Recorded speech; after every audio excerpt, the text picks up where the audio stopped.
All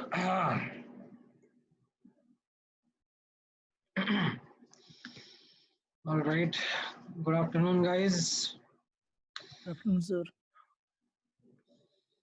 Let's wait for other guys to join in.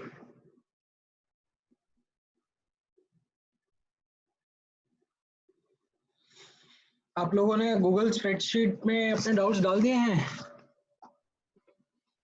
Let me just check.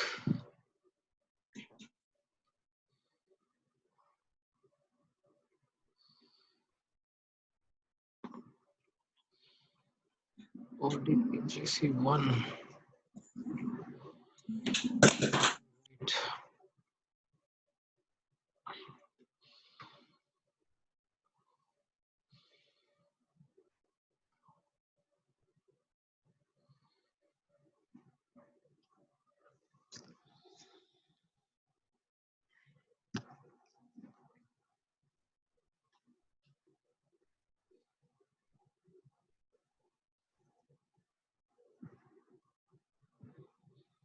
Great.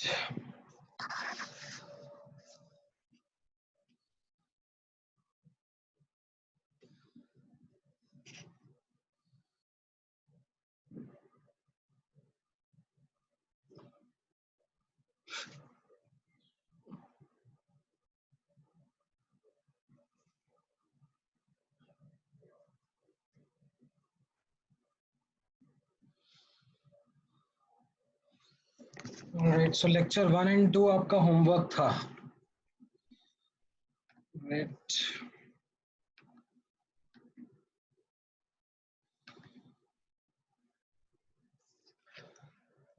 ठीक है. I hope सबने lectures देख लिए हैं.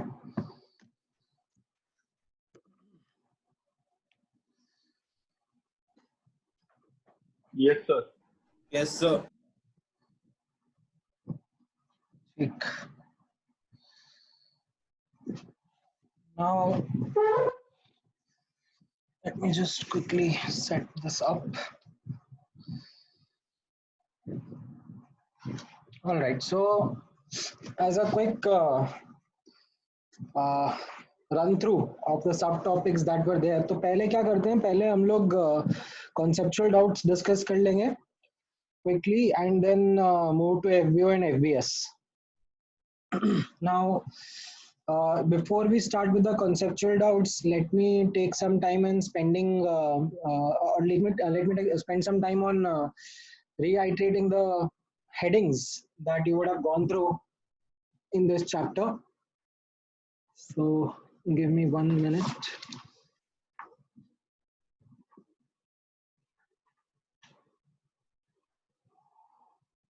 All right. So you have done quite a few subtopics in the first and the second lecture. Now the first one that you have done is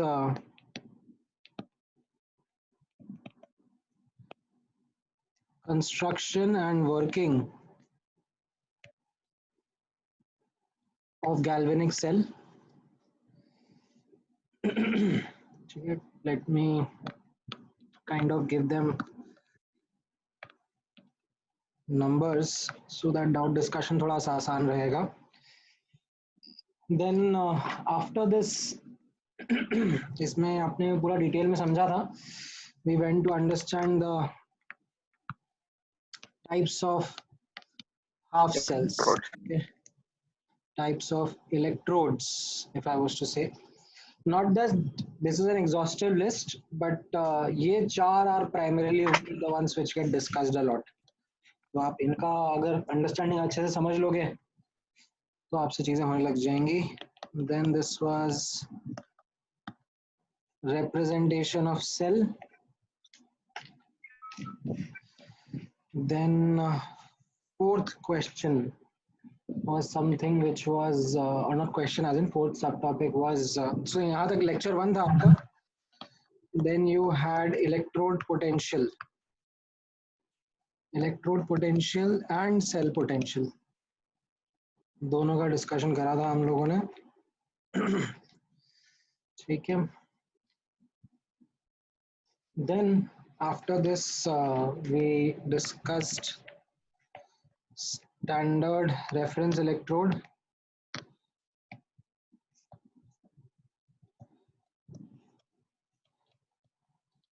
ठीक है, इसमें भी दो होती है, एक तो स्टैंडर्ड हाइड्रोजन इलेक्ट्रोड होती है और एक कैलोमल इलेक्ट्रोड होती है। कैलोमल इलेक्ट्रोड का डिस्कशन उस लेक्चर में नहीं है, उसके इनफैक्ट अगले लेक्चर में डाउट्स के साथ मैंने कर दिया था, तो मैं अभी आप लोगों के साथ डिस्कस करके क्लोज कर दूंगा ये। Then an important topic of electrochemical series. This was something that was towards the end of the lectures. Okay. Then there was a part which discussed thermodynamics of cell as well. Okay. Now, these were the major subtopics which you discussed. Now, let's talk about the first subtopic, construction and working of a galvanic cell. Now, let me tell you इसमें मेरा expectation आप लोगों से क्या क्या है. So after learning this topic, now if I ask you questions like galvanic cell में anode की पोलैरिटी नेगेटिव होती है, पॉजिटिव होती है, तो आपको पता होना चाहिए इलेक्ट्रॉन सोर्स एनोड होता है कि कैथोड होता है, ऑक्सीडेशन रिडक्शन एनोड पर होते हैं, कैथोड पे होते हैं respectively. Then I expect you to answer questions like external part of the cell में करंट इलेक्ट्रॉन के थ्रू फ्लो करता है या आयंस के थ्रू फ्लो करता है, इंटरनल पार्ट ऑफ सेल में करंट आयंस के थ्रू फ्लो करता है या फिर इलेक्ट्रॉन्स के थ्रू फ्लो करता है. Then direction of current external part में कैसा रहता है, इंटरनल पार्ट में कैसा रहता है डायरेक्शन, एनोड से कैथोड के कैथोड से एनोड, ये आपको पता होना चाहिए. Then if I ask you questions like salt bridge का क्या फीचर्स हैं, सॉल्ट ब्रिज की क्या फंक्शनैलिटी है, सॉल्ट ब्रिज के अनायंस किस तरफ जाते हैं, कैथोड की तरफ या एनोड की तरफ, and similarly cations of salt bridge किस तरफ जाते हैं, right. So all these questions are something which you should be able to answer because आपने क्वेश्चंस देखे होंगे. अभी एफबीओ में खैर ज्यादा नहीं है, बट आगे आप देखोगे तो और ऐसे क्वेश्चंस आएंगे where they ask you to fundamentally explain how a galvanic cell works. तो ये सारे क्वेश्चंस आप कंफर्टेबल होने चाहिए हो after seeing that video lecture. ठीक है, नॉट एक्सपेक्टिंग कि चलो अभी ऐसा नहीं है कि टेस्ट की तरह है कि आपने याद भी कर लिया होगा, but I am giving you an expectation कि क्या आपको पता होना चाहिए. And the best thing इसको समझने के लिए the best thing is for you to actually try and explain it to someone. आप जितना खुद से रट्टा मार के सॉल्व करने की कोशिश करोगे तो ठीक रहेगा आप, लेकिन भूल जाओगे बहुत जल्दी. बट वहीं पर pick a friend of yours, batchmate of yours, and एक बार उनको एक्सप्लेन करने की कोशिश करो कि this is how a galvanic cell works, and take an example of the same Daniell cell जो हम लोगों ने क्लास में लिया था, एंड फिर उसके हिसाब से आप बताओ किस तरीके से क्रॉस क्वेश्चन करो एक दूसरे को on the same lines that जो मैंने पूछा है, तब आप लोगों को ये चीज अच्छे से समझ में आना शुरू होगी. ठीक है, now this is the expectation. Now after this expectation let me ask आप लोगों को क्या क्या डाउट्स है इसमें. So there is one doubt which is coming from Sahil saying that liquid junction potential decreases.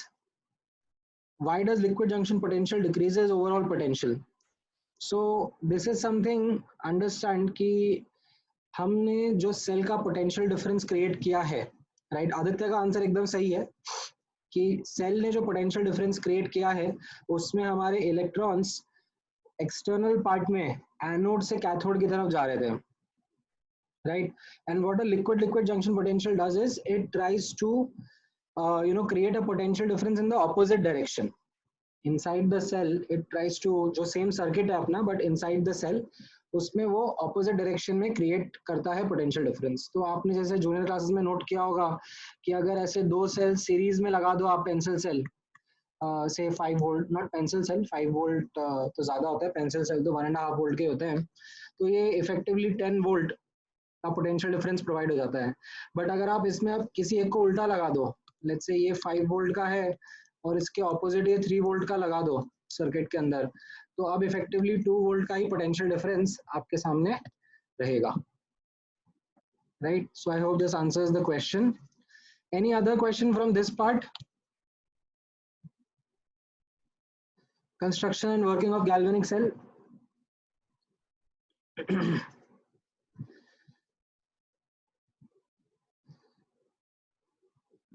ठीक है, गुड।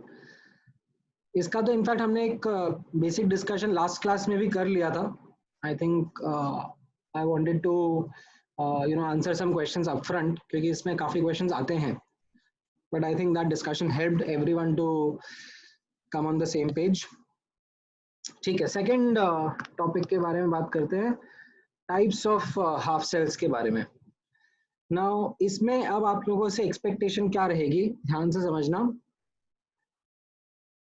आपको चारों टाइप्स जो हम लोगों ने डिस्कस करे हैं, चारों टाइप्स के हाफ सेल्स का कंस्ट्रक्शन,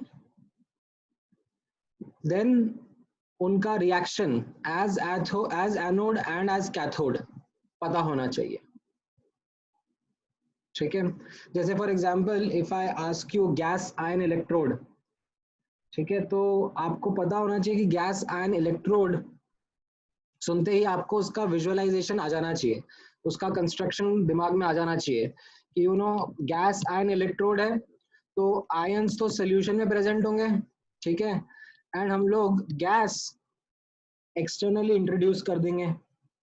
अब इस चीज को और एज इन सब्सटेंसेस के बीच में रिएक्शन फैसिलिटेट करवाने के लिए हमें एक इनर्ट मेटल की इलेक्ट्रोड लगेगी, ठीक है, प्लैटिनम टिपिकली रहता है वो, ठीक है। गैस हमने अंदर बबल कर दिया, तो उसके बाद में अंदर गैस बबल कर दिया, तो उसके बाद में प्लैटिनम इलेक्ट्रोड सरफेस प्रोवाइड करेगा जिसकी सरफेस पे रिएक्शन होंगे, as well as it can help us to carry the electrons, carry the current. So this is something of a expectation from my side कि आपको जो डिफरेंट डिफरेंट हाफ सेल्स हैं, ठीक है, उनके कंस्ट्रक्शन एंड रिएक्शंस पता होने चाहिए, ठीक है। सबसे ज़्यादा दिक्कत स्टूडेंट्स को रिएक्शन में आती है metal metal insoluble salt electrode के रिएक्शन में, ठीक है। मेटल मेटल इंसॉल्युबल सॉल्ट का जो इलेक्ट्रोड होता है उसके रिएक्शंस के बारे में बात करूं मैं, तो कैथोड या एनोड कोई सा भी एक रिएक्शन अगर आप बता दो तो दूसरा उसका रिवर्स ही होता है, ठीक है। So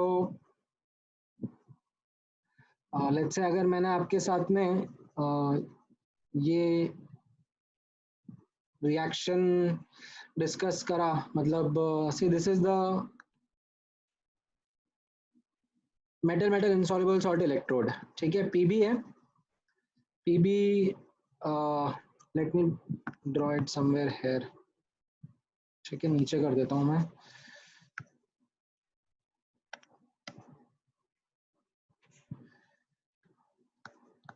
metal metal insoluble salt electrode, इसका कंस्ट्रक्शन कैसा रहेगा, से पीबी का इलेक्ट्रोड रहेगा, फिर उस पर कोटिंग रहेगी किसकी, उसके इंसॉल्युबल सॉल्ट की, कोई भी इंसॉल्युबल सॉल्ट ले लो, से PbCl2, ठीक है। फिर ये किस सोल्यूशन में डिप्ड रहेगा, this should be dipped in the solution of anion of insoluble salt, ठीक है, तो अनायन क्या है यहाँ पर Cl माइनस, तो आप से KCl या NaCl के सोल्यूशन में डिप कर दो, राइट। तो ये आपका कंस्ट्रक्शन हो गया metal metal insoluble salt electrode का। अब इसका रिएक्शन एज कैथोड या रिएक्शन एज एनोड कौन बताएगा मुझे?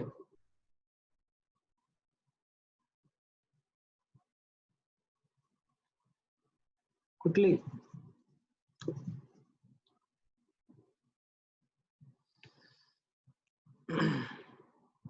बताओ यार, विरांश तुम बताओ चलो। Sir, as anode, it will be Pb plus Cl, Pb plus Cl minus will give us Pb2 plus, sorry, PbCl2 plus 2 electrons. Perfect.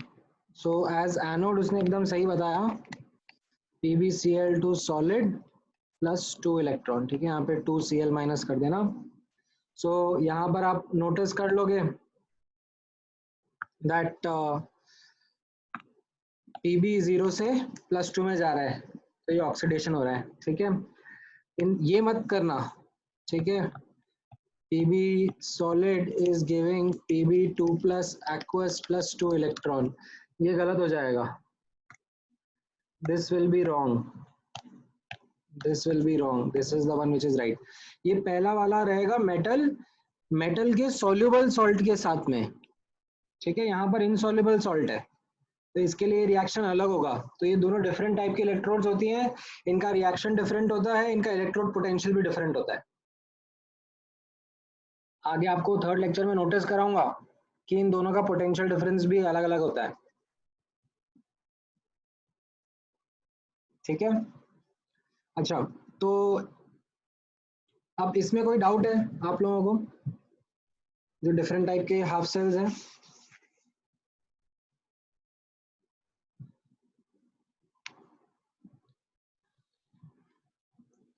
Okay, so how can we be sure that a salt will be soluble or insoluble? Yeah, perfect question, बहुत अच्छा question है। This is something which is a question lot of times in front that comes to the students. Notice करना, ठीक है। In fact मैं यहाँ पर इसको लिख देता हूँ,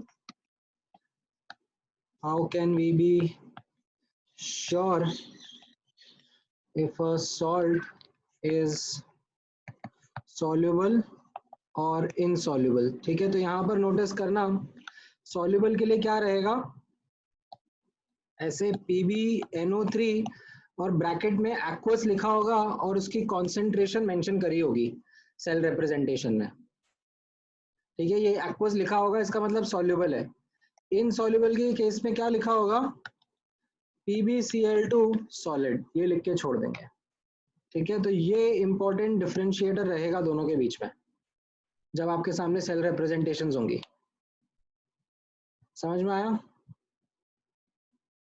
हाँ, मतलब ठीक है, आदित्य ने भी सही जवाब दिया है कि उसका कॉन्सेंट्रेशन मेंशन रहेगा अगर वो सॉल्युबल रहेगा, बट अदरवाइज आल्सो ऐसे एक्वस और solid, this is something which helps you differentiate.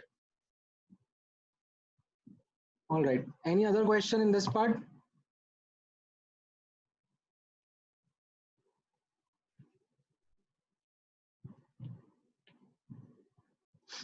Types of electrodes के अंदर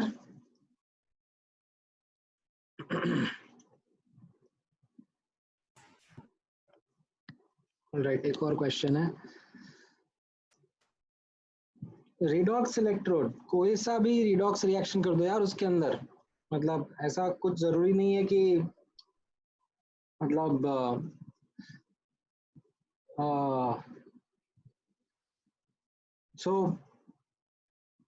जो भी रिएक्शन होगा ना, आप उसको समझो रिडॉक्स इलेक्ट्रोड के अंदर सोल्यूशन के अंदर ही रिएक्शन हो जाएंगे। So there will be ion number 1 and ion number 2 जिनके बीच में रिएक्शन हो रहा होगा।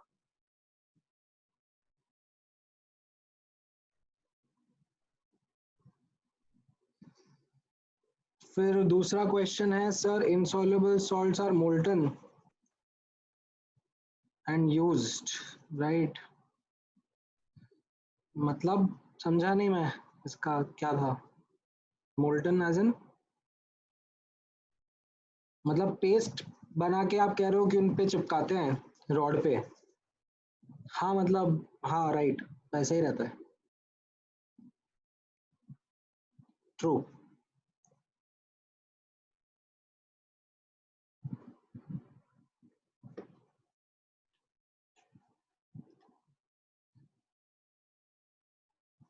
ठीक है, so alright, now next sub topic पे आ जाते हैं, रिप्रेजेंटेशन ऑफ सेल के अंदर। अब ध्यान से सुनना, इसमें मेरा क्या एक्सपेक्टेशन है आप लोगों से। आपके सामने कब मतलब बहुत ही अनलाइकली है कि किसी क्वेश्चन में सेल का डायग्राम बन के आ जाए कि ये कैथोड है, ये एनोड है। आपके सामने हमेशा ऑलमोस्ट रिप्रेजेंटेशन ही आएगा। तो किसी भी सेल का रिप्रेजेंटेशन सामने आने के बाद you should be able to identify two things कि टाइप ऑफ इलेक्ट्रोड क्या है, ठीक है। एनोड को कैथोड दोनों अलग अलग दिखेंगे आपको, तो आप ये आइडेंटिफाई कर लेना कि टाइप ऑफ इलेक्ट्रोड कौन सा है, ये अपने ऊपर जो चार उनमें से।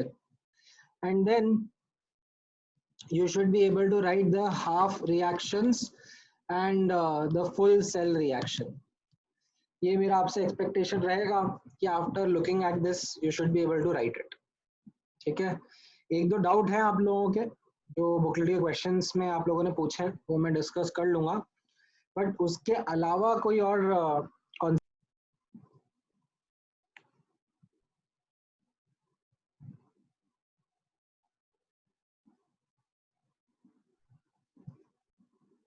ठीक है, सिंपल है, स्ट्रेट फॉरवर्ड है, ज्यादा कुछ है नहीं इसमें। ग्रेट, देन ये फर्स्ट लेक्चर का एंड हो जाता है, फिर हम लोग सेकेंड लेक्चर पे आते हैं जहां पर we talk about electrode potential and cell potential. So सबसे पहले हाफ सेल के बारे में बात करते हैं, हाफ सेल की पोटेंशियल के बारे में बात करते हैं, इलेक्ट्रिकल डबल लेयर के बारे में बात करते हैं, and we highlight the fact कि हम लोग कभी भी absolute value of that half cell potential नहीं मेजर कर पाते हैं, ठीक है। So okay, let me help you understand this कि एक बार दोबारा से मैं क्विक एक्सप्लेनेशन दे देता हूँ इसका cell potential and electrode potential के बारे में। सो ध्यान से सुनना।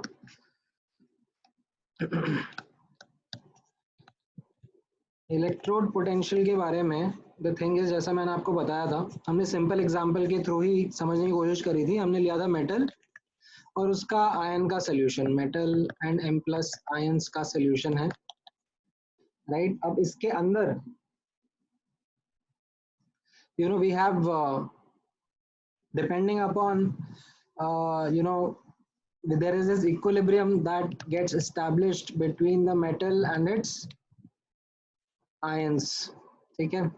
उसकी वजह से we have an electrical double layer, ठीक है। अब it could be something जहां पर जो मेटल है उसके ऊपर नेगेटिव चार्जेस हैं एंड सोल्यूशन के अंदर पॉजिटिव चार्जेस हैं, ठीक है। ये भी टेंडेंसी शो करते हैं कई बार मेटल्स, ठीक है। And sometimes some metals can show a tendency where you can have metal and metal का ion and negative charge solution में accumulated है, ठीक है, and positive charge electrode पे आ गया है, ठीक है। ऐसा इस तरीके से you can say the reaction is in the opposite direction, reduction हो रहा है। अब द थिंग इज कि आप लोग इलेक्ट्रोस्टैट्स में पढ़ोगे ये कॉन्सेप्ट। इलेक्ट्रोस्टैट्स आपका इनफैक्ट आपने पढ़ भी लिया होगा कि दो ऑपोजिट चार्जेस की जब लेयर होती हैं at a distance from each other, तो उसके बीच में यहाँ पर पोटेंशियल डिफरेंस जनरेट हो जाता है। तो ये भी एक सिलेंड्रिकल, अगर रॉड आपका एक सिलेंडर की तरह है तो ये एक सिलेंडर कैपेसिटर की तरह हो गया। ठीक है, कैपेसिटर पढ़ा है क्या आप लोगों ने अभी तक? कैपेसिटर आ गया इलेक्ट्रोस्टैट्स में? No sir. अच्छा ठीक है, तो आएगा। ठीक है, तो कैपेसिटर यही होता है basically. Capacitor is to plates of opposite charges placed closely to each other. This is a capacitor. Now इसकी डिटेलिंग एंड ऑल आपको बताएंगे। तो यहाँ पर this is what has happened, the same thing, जहाँ पर the metal and उसके solution के बीच में there is an electrical double layer that is formed. Now ऐसा क्यों होता है? This is something which is an inherent property of elements, like their ionization energy, electron gain enthalpies, hydration energy of ions, right? In सब के combination से we see this kind of an equilibrium getting established. Now the thing is, this potential between these two opposite charge layers, this electrode potential is something which we call as the half cell potential, or as I said, electrode potential. Now this is something which we are not able to measure in an absolute manner. ठीक है, this is not something which can be measured on a standalone basis. But अगर हम लोग एक full sell का design करते हैं, ठीक है, एंड ये इंश्योर करते हैं कि इलेक्ट्रॉन्स ऐसे एक्सटर्नली फ्लो कर पा रहे हैं, ठीक है, तो फिर हम लोग ओवरऑल इस पूरे सेटअप का पोटेंशियल डिफरेंस मेजर करके बता सकते हैं। ठीक है, नाउ बेस्ड ऑन दिस अब कैसा होगा, यहाँ पे नोटिस करना, इसका एक फॉर्मूला भी आप लोगों के लिखा था कि जो सेल है उसका पोटेंशियल डिफरेंस कैसे हम लोग मेजर करेंगे। यहाँ पर एक साइड एनोड है और एक साइड कैथोड है, राइट? सो इसको इलेक्ट्रॉन्स देने हैं एनोड को और कैथोड को इलेक्ट्रॉन्स लेने हैं। तो हम लोग ऐसा oxidation potential of anode and reduction potential of cathode को ऐड कर देते हैं। ठीक है, एंड टिपिकली ये जो ऑक्सीडेशन पोटेंशियल रहता है that is negative of reduction potential for a given half cell. तो इसको हम लोग negative of reduction potential of anode plus reduction potential of cathode बोल देते हैं। तो ये हमारा फॉर्मूला आ जाता है ई सेल का। ई सेल क्या बन जाएगा?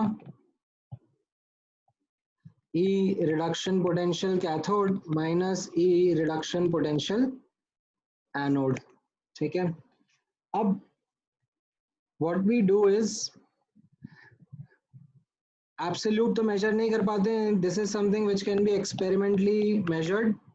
E cell हम लोग individually तो नहीं measure कर पा रहे हैं हाफ सेल का, तो हम क्या करते हैं, अब इन दोनों में से किसी एक को स्टैंडर्ड हाइड्रोजन इलेक्ट्रोड बना देते हैं। ठीक है, एक तो हमारा अननोन इलेक्ट्रोड है और उसके साथ में दूसरा स्टैंडर्ड हाइड्रोजन इलेक्ट्रोड बना देते हैं।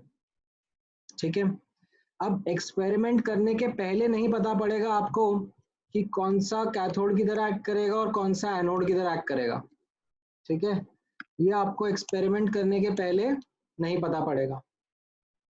अब वो तो जब आप एक्सपेरिमेंट करोगे और उसके बाद आपको पता पड़ेगा कि इलेक्ट्रॉन्स किस डायरेक्शन से किस डायरेक्शन जा रहे हैं, तो फिर आप असाइन करोगे कि अच्छा कौन सा एनोड है और कौन सा कैथोड है।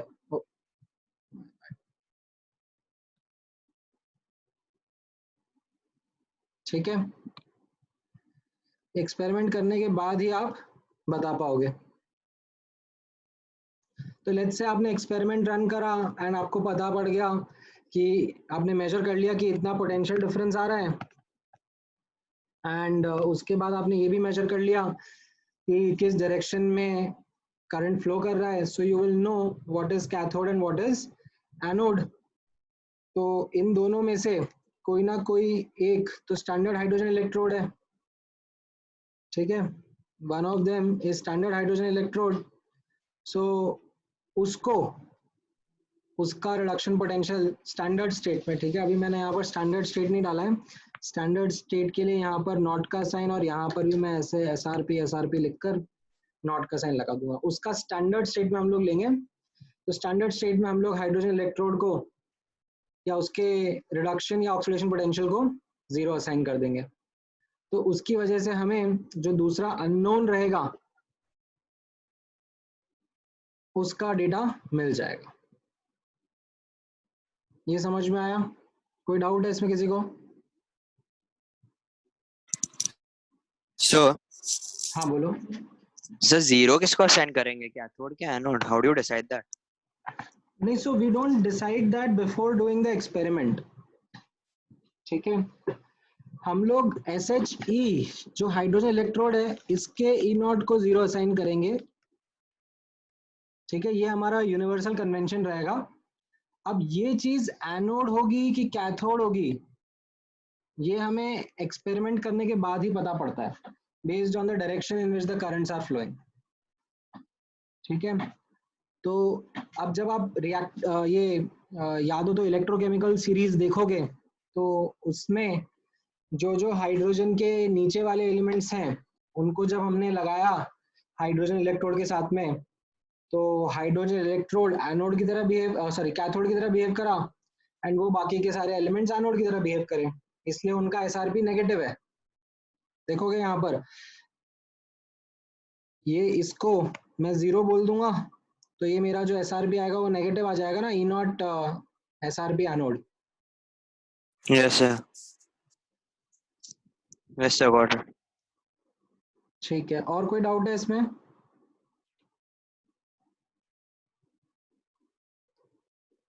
All right, so I guess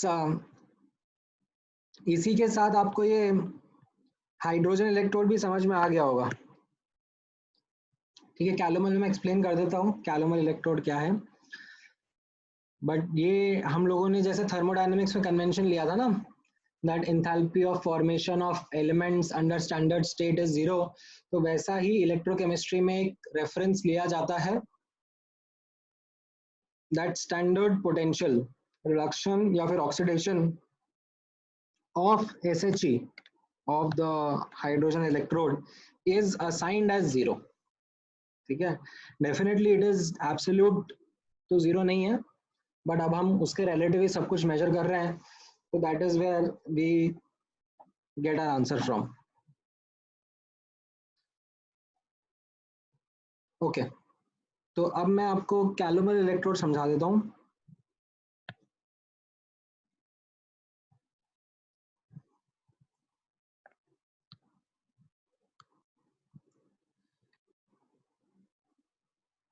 ठीक है, नाउ यहाँ पर नोटिस करना कैलोमल इलेक्ट्रोड क्या होता है। So calomel electrode is another reference electrode, ठीक है। why is this used as a reference electrode? because it is more convenient, ठीक है। हाइड्रोजन इलेक्ट्रोड का सेटअप हर बार आसान नहीं होता ना, गैस को हैंडल करना मुश्किल रहता है, उसको ट्रांसपोर्ट करना, ये सब उसका कंबस्टिबल नेचर, ये सब kind of make it a little inconvenient. Theory के पॉइंट ऑफ व्यू से सही है, अच्छा रेफरेंस है, बट प्रैक्टिकलिटी के पॉइंट ऑफ व्यू से it is not a great reference. So we use calomel electrode as another reference because of its convenience. Now it is a metal insoluble salt electrode, ठीक है। Metal है silver और insoluble salt है Hg, sorry not silver, mercury, and metal insoluble salt है Hg2Cl2, ठीक है, mercurous chloride.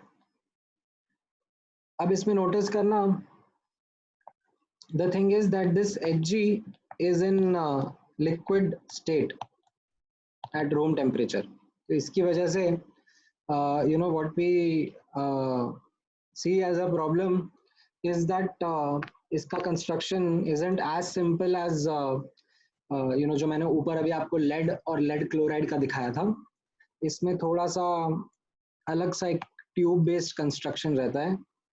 आप notice करोगे तो इसका कंस्ट्रक्शन कैसा रहेगा, मैं एक बार क्विक एक आइडिया दे देता हूँ, ठीक है। ये ऐसे Hg फिल्ड अप रहेगा ट्यूब के अंदर, ठीक है, ये Hg है, एंड यहाँ से आपका प्लैटिनम वायर रहेगा, ये बस इलेक्ट्रॉन्स को अंदर बाहर करने के काम आता है, ठीक है, platinum wire. Then you will have यहाँ पर a paste of Hg plus Hg2Cl2, ठीक है, जो उसका इंसॉल्युबल सॉल्ट है उसका पेस्ट रहेगा, एंड यहाँ ऊपर you will have the solution of, से अभी यहाँ पे क्लोरीन है ना, अनायन, तो सोल्यूशन ऑफ KCl रहेगा, अनायन का सोल्यूशन इस तरीके से रहेगा। अब इसका नोटिस करना, अगर ये कैथोड की तरह बिहेव कर रहा है तो इसका रिएक्शन कैसा रहेगा, Hg2Cl2 solid plus 2 electrons is going to give you 2 Hg liquid plus 2 Cl minus aqueous, ये आपका रिएक्शन रहेगा। एंड इसका E0 SRP जो स्टैंडर्ड रिडक्शन पोटेंशियल है 0.2422 वोल्ट, आई थिंक 24 तो मुझे पता है, 22 अभी शायद 22 ही रहता है, आप एक बार बुकलेट में देख लेना, बट ये आपको याद रखना पड़ेगा, ठीक है। This is something which is expected from you, कि इनफैक्ट पूरा याद रखना पड़ेगा, क्योंकि कई क्वेश्चंस में यू नो आप नोटिस करोगे आगे, जैसे आपने सेल रिप्रेजेंटेशंस देखे होंगे, तो उसमें कैसे एनोड कैथोड और उसमें पूरा पूरा डिटेल्स लिखा आता है कि क्या रॉड है, क्या सोल्यूशन है। कई बार क्वेश्चंस में बस यहाँ पर ऐसे SCA लिख के आ जाएगा, स्टैंडर्ड कैलोमर इलेक्ट्रोड, तो अगर आपको स्टैंडर्ड कैलोमर इलेक्ट्रोड का रिएक्शन नहीं पता है तो फिर आप अटक जाओगे, तो आपको ये डेफिनेटली अच्छे से याद रखना पड़ेगा, ठीक है। This is something I should highlight अलग से, ठीक है। Is this clear with everyone? कोई डाउट है इसमें रेफरेंस इलेक्ट्रोड में? सर सर क्या यहाँ पे भी platinum wire as a use किया जाता है रिएक्शन के लिए? यहाँ पे भी काइनेटिक्स स्लो होता है या फिर फास्ट ही होता है? नहीं नहीं, यहाँ पे सिर्फ इलेक्ट्रॉन्स को अंदर बाहर करने के लिए। Thank you sir.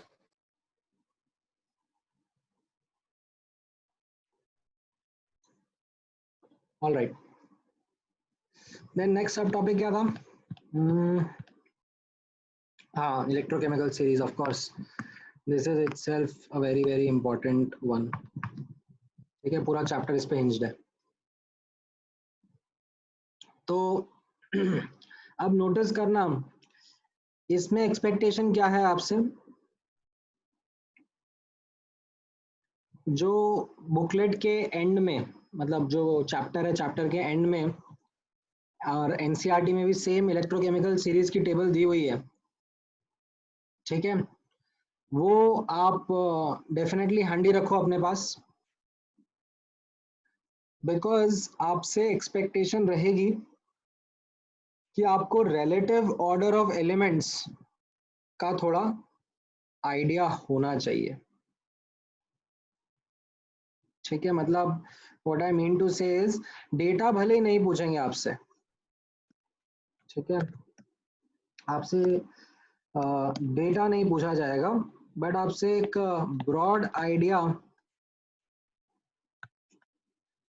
जरूर पूछा जाएगा इलेक्ट्रोकेमिकल सीरीज में, मतलब ऊपर नीचे क्या क्या है। ठीक है, जैसे for example if you remember, ये ऐसे H plus plus electron giving H2, ठीक है, H2 गैस।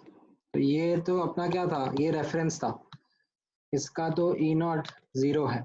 ठीक है, तो इसके ऊपर वाले जो हैं जिनका SRP पॉजिटिव है, पॉजिटिव SRP, एंड इसके नीचे जो हैं उनका नेगेटिव SRP है। ठीक है, तो इनमें अब थोड़े बहुत रिलेटिव ऑर्डर्स आपको पता होने चाहिए। जैसे अगर मैं पॉजिटिव SRPs में कुछ एग्जांपल पूछूं आप लोगों से, तो यू नो कॉपर और Ag में कॉपर नीचे होता है और Ag उसके भी ऊपर होता है। ठीक है, this is something which is an expectation कि हाँ ये आप लोगों को पता होगा। ठीक है, देन जो हैलोजेंस है उनमें क्लोरीन, ब्रोमीन, आयोडीन, ये किस ऑर्डर में प्रेजेंट है वो भी आपको पता होना चाहिए। ठीक है, जैसे इनफैक्ट ठीक है, कॉपर में प्राइमरीली कॉपर 2+ का ही देखना। सो ओके, ये ऐसा Cu2+ plus 2 electron giving Cu solid ये यहाँ पर रहेगा, एंड Ag का कुछ उसके ऊपर ही रहेगा। ठीक है, Ag के ऊपर Hg और Hg के ऊपर Au। ठीक है, मेटल्स का मैं पहले बता देता हूँ, ये Ag का रहेगा, Hg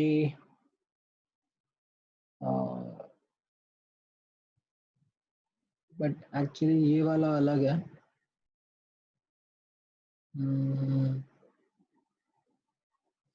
ये Hg2+ वाला है।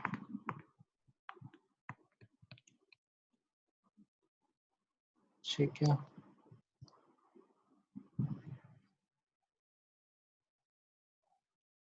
गोल्ड का इसके भी ऊपर रहेगा, ऐसा Au3+ plus 3 electron giving Au solid. तो ये आपको जैसे कुछ मेटल्स हैं जिनके बारे में आइडिया रखना पड़ेगा ऊपर के। ठीक है, फिर देन कुछ नॉन मेटल्स के बारे में आपको ध्यान रखना पड़ेगा, specially the halogens which are there. तो इसमें ऐसा I2 नीचे रहेगा, फिर ब्रोमीन उसके ऊपर आएगा, फिर क्लोरीन, फिर फ्लोरीन। फ्लोरीन बहुत ऊपर रहेगा।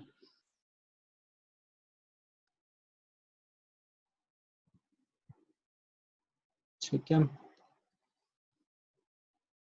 तो ये मोटे मोटे आपको पॉजिटिव SRP वाले याद रखने पड़ेंगे। देन नीचे जो नेगेटिव SRP है उनमें भी आपको थोड़ा बहुत एक आइडिया रखना चाहिए, दैट PB, फिर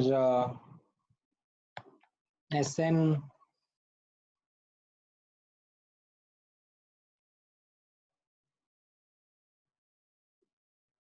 iron, zinc.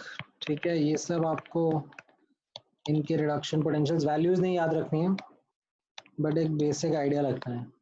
Magnesium, calcium, potassium, lithium. ठीक है, सबसे एंड में लिथियम रहता है यहाँ पर, सबसे ऊपर आपका फ्लोरीन रहता है। F2 gas plus 2 electron gives 2F- aqueous। ठीक है, तो ये आपको रिलेटिव ऑर्डर्स थोड़े से ध्यान रखने पड़ेंगे। ठीक है, ये मैंने कुछ कुछ की एलिमेंट्स जो है उनके बारे में आपको बता दिया है। धीरे धीरे अपने आप आपको समझ में आता जाएगा एक्चुअली क्या क्या इंपॉर्टेंट है। ठीक है, अभी मैं इसमें एक आध और जो इम्पोर्टेंट एस्पेक्ट है वो क्विकली हाईलाइट कर देता हूँ। ठीक है, यहाँ पर ऑब्जर्व करना,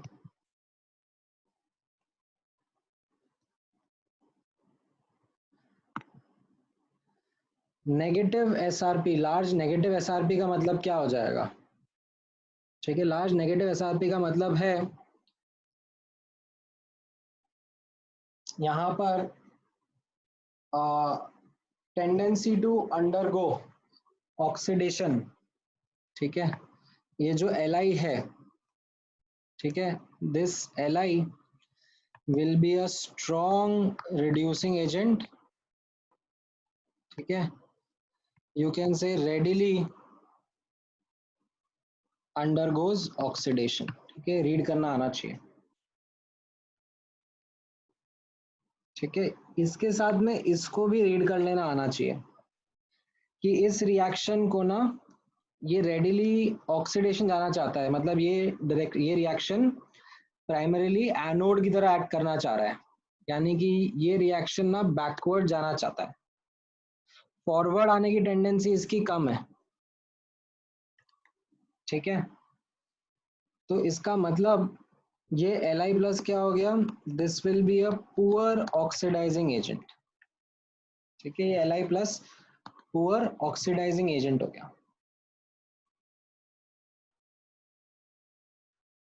ठीक है। सिमिलरली ऐसे अगर मैं ऊपर देखूंगा, ठीक है, मैं थोड़ा जूम आउट कर देता हूँ, सिमिलरली अगर मैं यहाँ पे ऊपर देखूंगा तो ये जो F2 है, ठीक है, जिनका पॉजिटिव एसआरपी होता है, ठीक है, हाइड्रोजन के साथ जब हम लगाए इन हाफ सेल्स को तो क्या है, ये half cells they act as what, they act as cathode, तो as a result when they act as cathode उनका टेंडेंसी टू अंडरगो रिडक्शन ज्यादा है, तो you should say that this is a strong bottle लेके आना।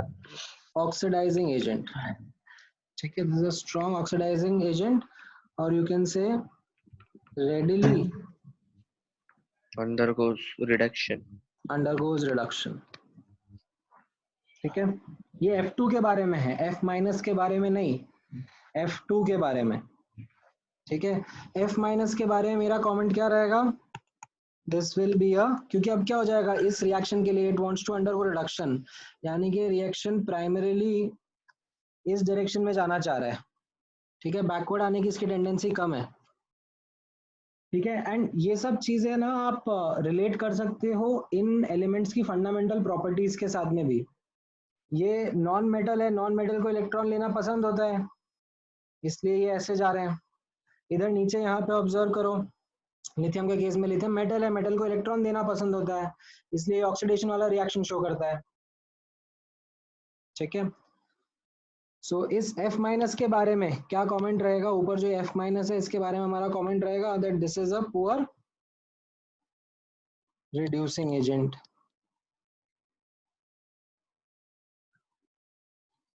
ये समझ में आया आप लोगों को।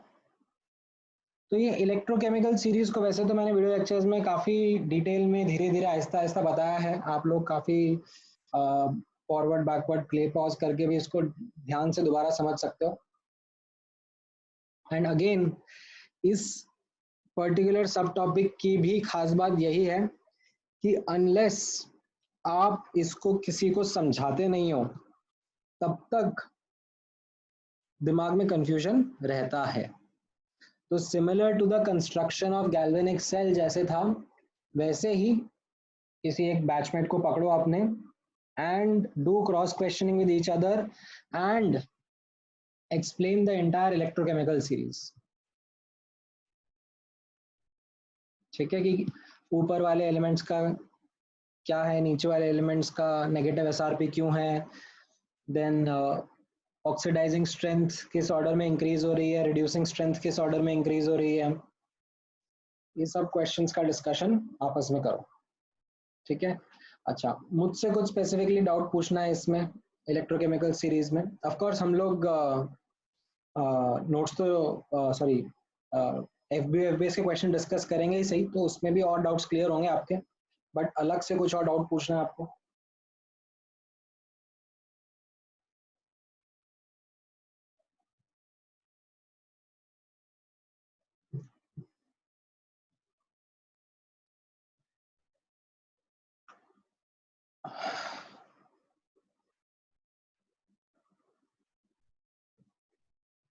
ऑल राइट, ठीक है, देन आई थिंक जो एक और लास्ट में टॉपिक था which was thermodynamics of cell. तो इसमें कुछ कुछ पॉइंट्स जो देखने के थे वो यही थे कि delta G not is equal to minus R T ln K and minus N F E naught. ठीक है, फिर अच्छा, so there is a question that is being asked, can E of a cell be negative? See, अगर cell का potential difference negative है तो इसका मतलब हो गया कि जो आपने कैथोड अज्यूम किया था वो एक्चुअली एनोड है और जो आपने एनोड अज्यूम किया था वो कैथोड है। ठीक है, तो सेल का पोटेंशियल हम कभी नेगेटिव रिपोर्ट नहीं करते हैं, सेल का पोटेंशियल हमेशा पॉजिटिव रिपोर्ट होगा। क्यों? क्योंकि आप थर्ड लेक्चर में देखोगे ना, तो delta G will be equal to minus N F E. ठीक है, और स्पॉन्टेनियस रिएक्शन के लिए डेल्टा जी नेगेटिव होता है, तो स्पॉन्टेनियस रिएक्शन के लिए ई हमेशा पॉजिटिव ही आएगा। ठीक है, थर्ड चैप्टर थर्ड लेक्चर में है काफी डिटेल में, आई थिंक शायद सेकंड में भी आ गया होगा, बट ठीक है, नहीं है तो थर्ड में डेफिनेटली आएगा। सो एनीवेज, ये थर्मोडायनेमिक्स ऑफ सेल पे फोकस करेंगे तो हमको क्या क्या देखने को मिलेगा। एक तो ये इंपॉर्टेंट रिलेशनशिप यूज करना पड़ेगा, that delta G not is equal to minus R T ln K और minus N F E not, right. And इससे हमें क्या समझ में आ जाएगा, इससे ये वाले क्वेश्चंस आप लोगों ने करे थे क्या, मतलब जिसमें delta G not is additive whereas E naught is not Yes, sir. additive। Yes, sir. तो इसमें एक और ध्यान रखने वाला कॉन्सेप्ट ये होता है, delta G not is additive. ठीक है, it is an extensive property, whereas E naught is non-additive, it is an intensive property।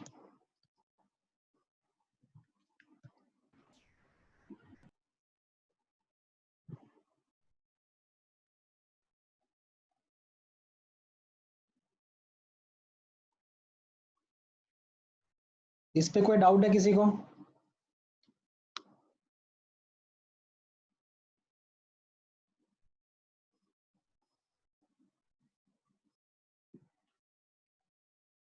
कोई डाउट नहीं है?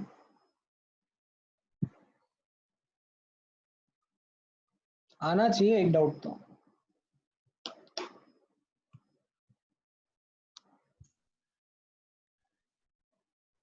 एक डाउट डेफिनेटली आना चाहिए। सर एन का कैलकुलेशन कैसे करते वो वापस बताओ ना। हाँ, एन का कैलकुलेशन मैं बताऊंगा, मतलब एन, ये वाला डाउट खैर अलग है, बट चलो बता देता हूँ। इसमें जो एन का कैलकुलेशन है वो ध्यान से समझना, एन का कैलकुलेशन किस तरीके से करा जाता है।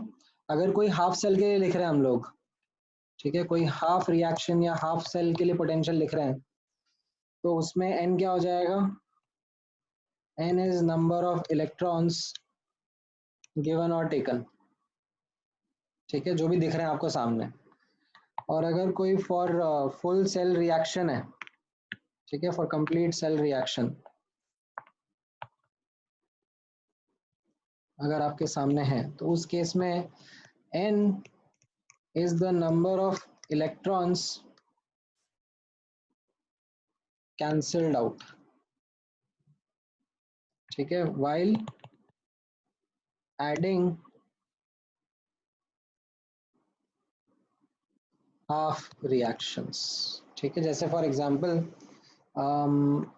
ऐसे मान के चलो, let's say you have this as a example, anode पर, ठीक है, एनोड पर आपका रिएक्शन हो रहा है से Zn solid plus or not plus, Zn solid plus gives Zn2 plus aqueous plus 2 electron।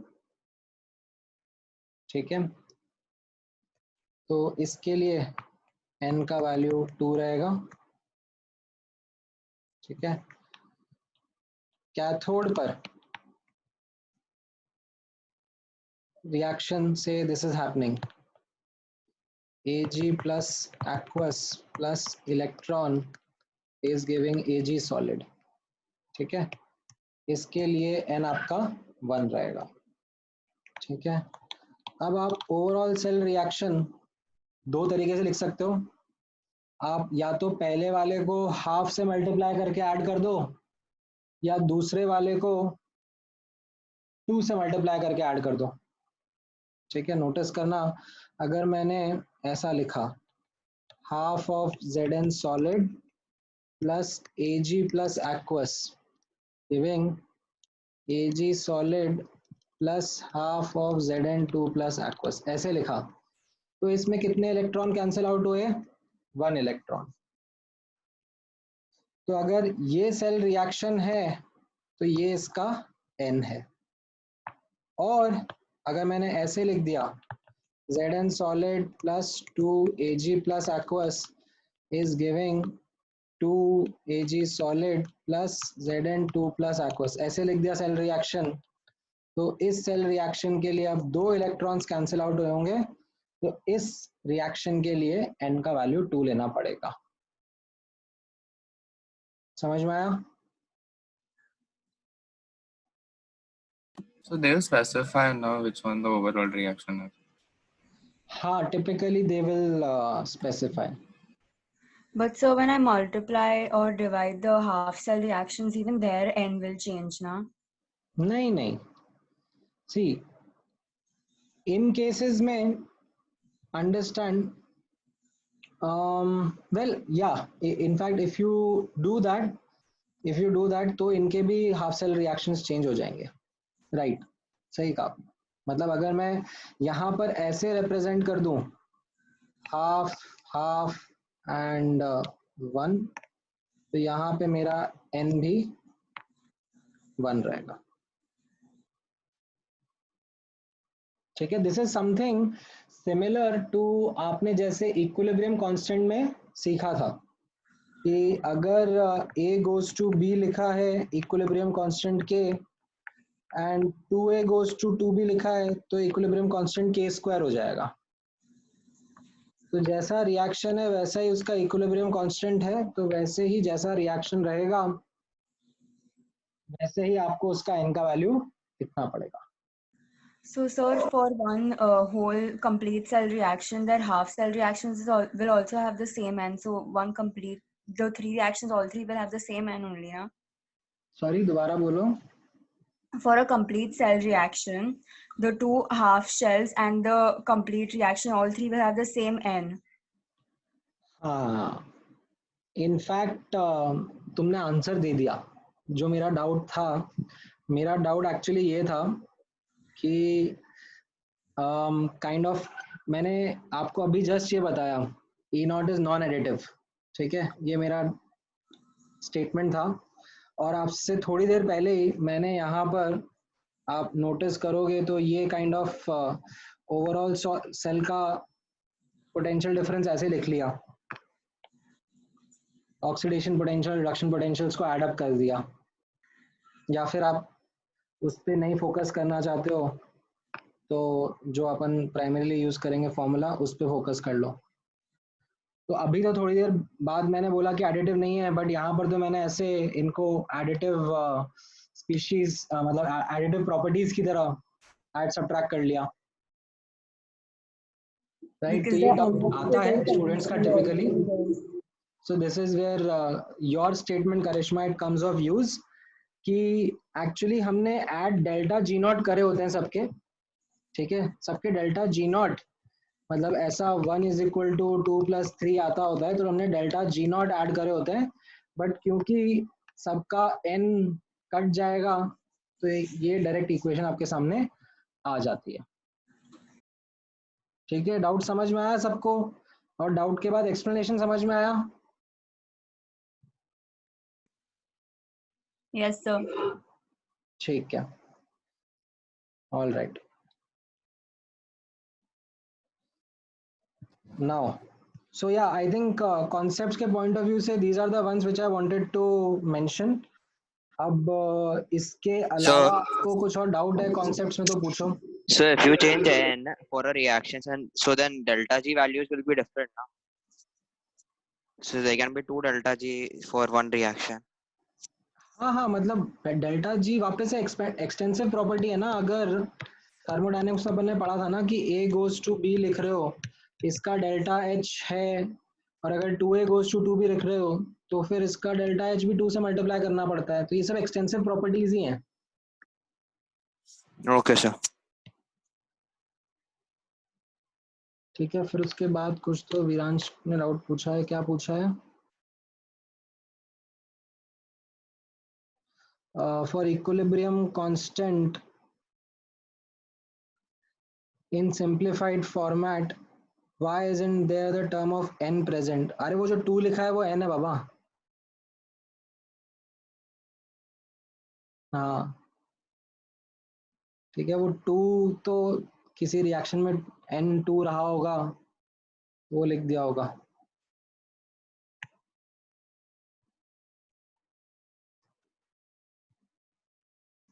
ठीक है. और कुछ conceptual डाउट है इसमें? Let me bring it back to these subtopics that we had.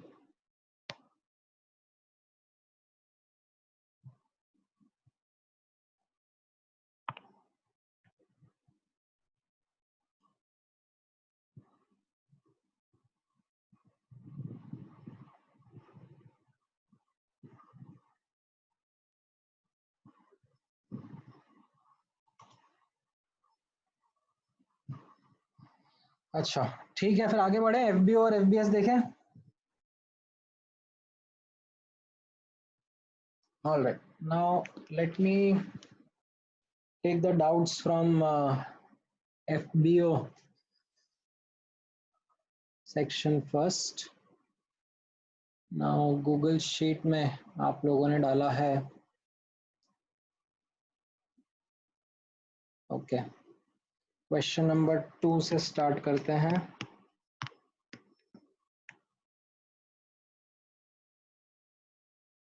एक मिनट.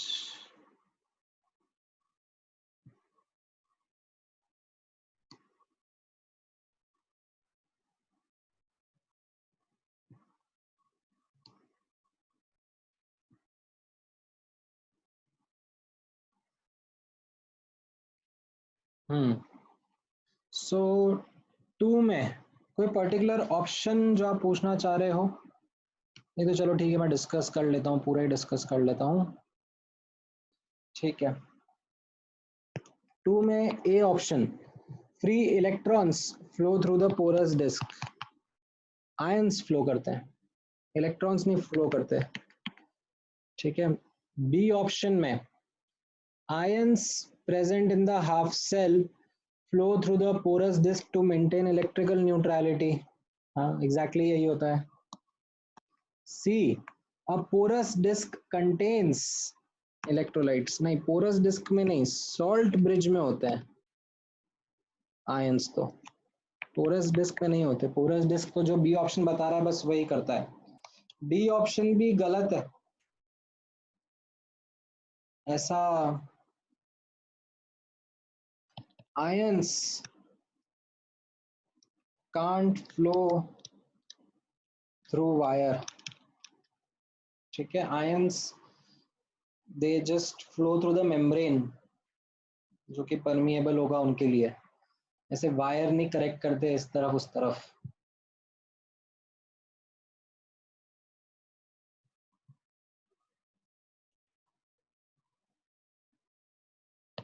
देन थर्ड क्वेश्चन में doubt पूछा है,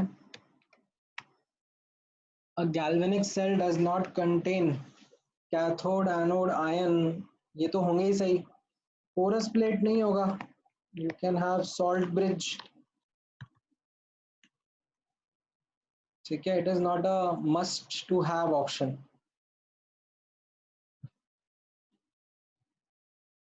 then seventh question,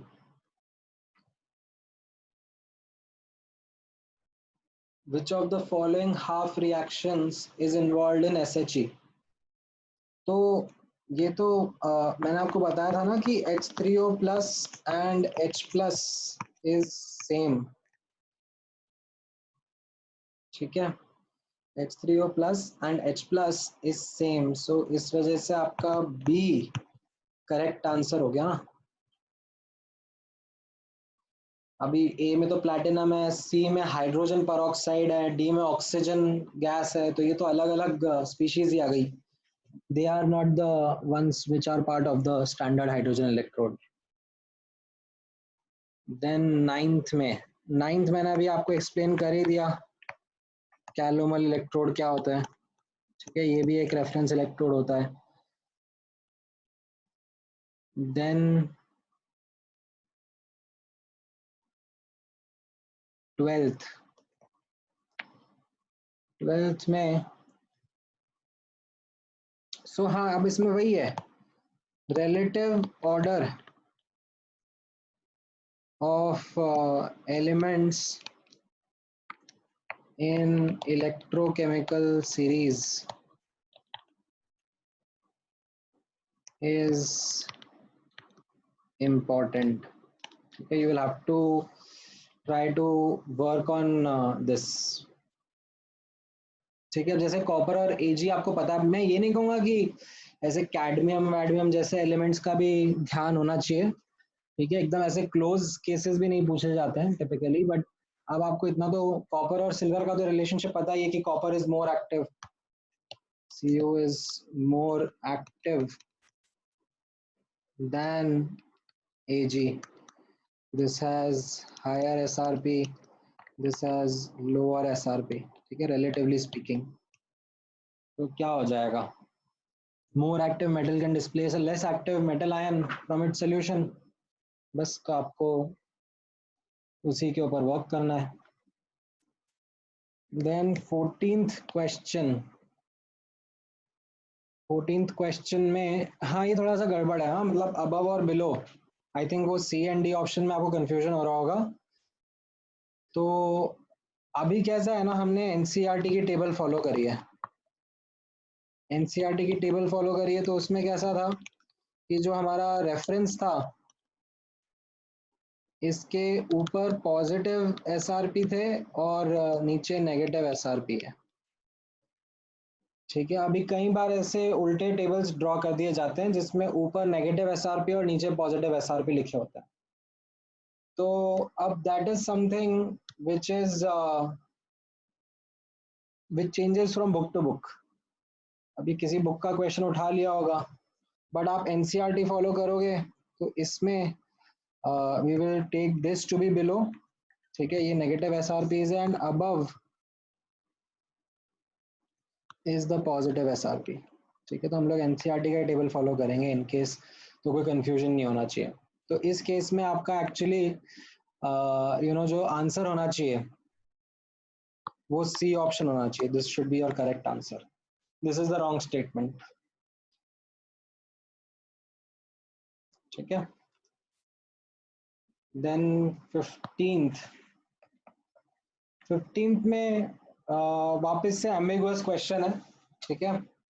ambiguous question कैसे है, बिकॉज केमिकल एक्टिविटी, ठीक है, this is something which kind of should be broken in terms of either you are asking about the reducing strength, ठीक है, this is typically metals का activity के बारे में बात करा जाता है, और are you talking about oxidizing strength,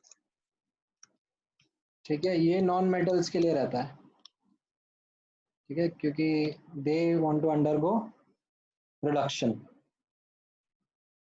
तो ये केमिकल एक्टिविटी का क्लियर डिस्टिंक्शन होना चाहिए था, मतलब अब इसमें आप नोटिस करोगे तो हाईएस्ट A रहेगा, ठीक है, तो ये हो जाएगा इसमें जिसका लीस्ट SRP होगा, ठीक है, मैं हमेशा साइन के साथ में ही बात करूंगा, और जिसका हाईएस्ट SRP रहेगा यहाँ पर अगेन विद साइन, जैसे F2 का ऊपर रहता है, ठीक है, तो ये आपके लिए काइंड ऑफ बी ऑप्शन बन जाएगा। तो वो काइंड ऑफ वो क्वेश्चन में स्पेसिफाई करना चाहिए था ये किसकी एक्टिविटी के बारे में बात करी जा रही है।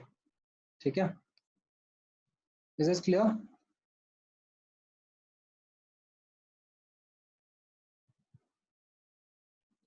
ओके, नेक्स्ट आगे बढ़ते हैं। 18th क्वेश्चन में कॉपर इज प्लेस्ड इन, तो कॉपर इज लेस एक्टिव ना, copper is less active than Fe, this has lesser SRP. ठीक है, again always I will always talk with sign, and this has a higher SRP. So copper will not be able to displace the iron ions. It is less active.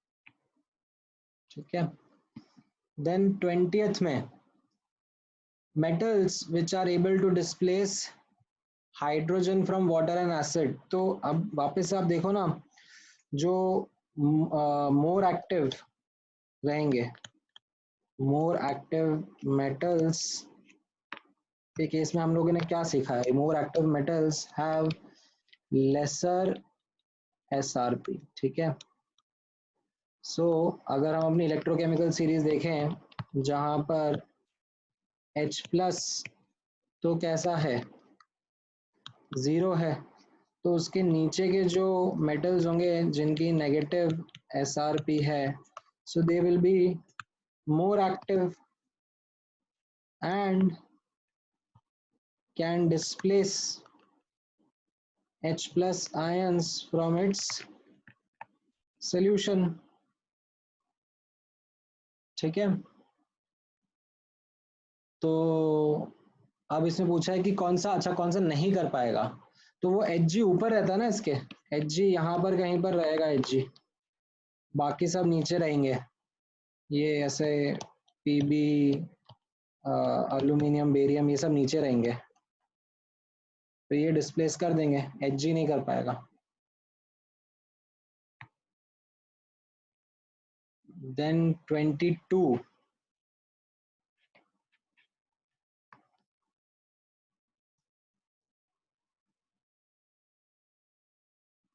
इसमें तो आपको help करके दे भी दिया कि कैसा किसका इलेक्ट्रोपॉजिटिव कैरेक्टर है, एंड उसके बेसिस पे आपसे कमेंट करवाया जा रहा है। What will happen if a copper spoon is dipped in aluminum nitrate solution? No reaction. Why? Because copper is less active than aluminum.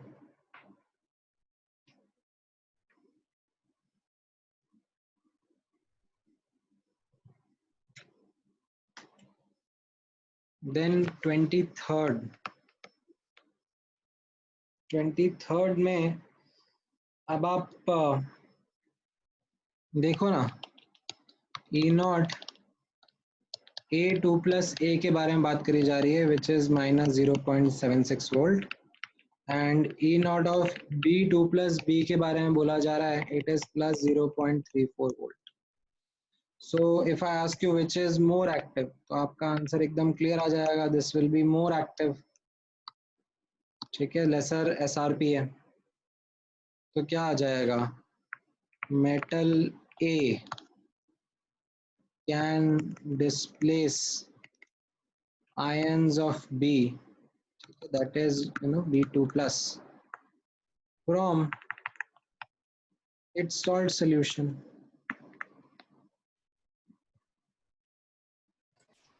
Sir हाँ बोलो। सर यहाँ पे अगर A का मैग्नीट्यूड 0.34 से कम होता तो फिर भी एक्टिविटी A की ज्यादा होती या फिर B की होती?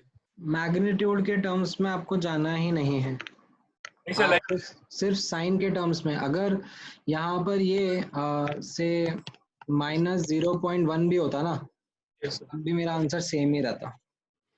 But then non-metals like fluorine, chlorine, उनके भी एक्टिविटीज ज्यादा ही होती है। उनके तो पॉजिटिव में होते हैं ना। अच्छा, मतलब उसी को रिलेट करके अगर यहाँ पे देखे तो ये भी तो एक नॉन मेटल हो सकता है। अरे बाबा, -0.76 -0.1 प्लस 0.34 प्लस 1.1, तो ये क्या हो गया? ये इंक्रीजिंग SRP है। ठीक है, this is lower SRP, this is higher SRP। ठीक है, मैं हमेशा साइन के साथ ही बात करूंगा। समझ में आया? ओके। तो अगर इसमें मतलब इवन इफ इट वाज, वैसे तो क्वेश्चन में दिया हुआ है metal A and metal B। हाँ, राइट मेटल। ठीक है, सब बट अगर वो मतलब नॉन मेटल होता लाइक फ्लोरीन टाइप। हाँ तो होगा ना, जैसे ही मैंने बताया ऐसे हाइड्रोजन का केस, ये हाइड्रोजन नॉन मेटल ही तो है अपना। हाँ, मतलब although that is also debatable, but ठीक है, हाइड्रोजन नॉन मेटल ही मानते हैं अपन, तो हाइड्रोजन को डिस्प्लेस कर रहा है उसके आयंस के सॉल्यूशन में से। Okay got it, thank you. ठीक है,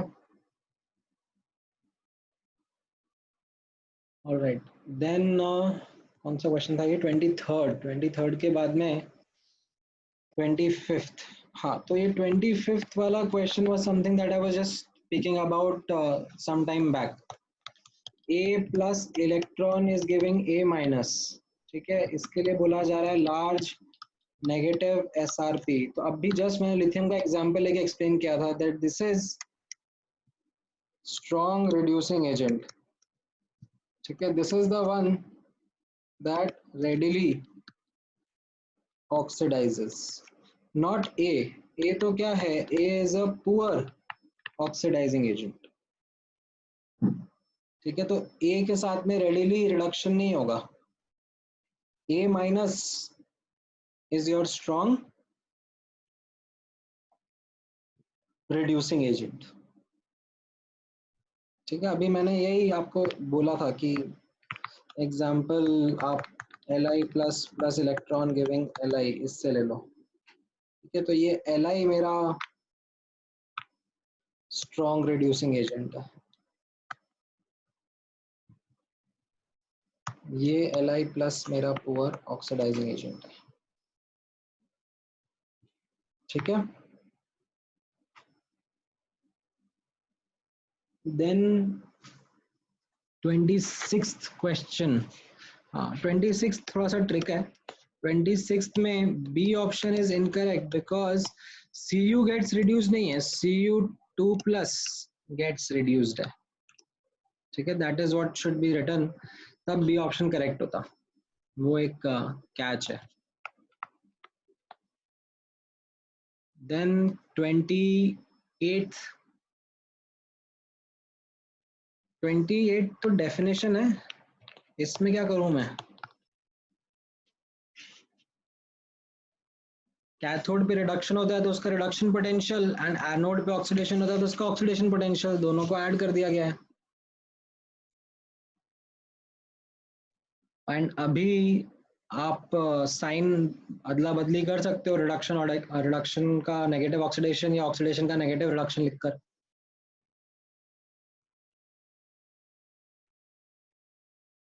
ये तो स्ट्रेट फॉरवर्ड। स्पेसिफिक हाँ पूछो।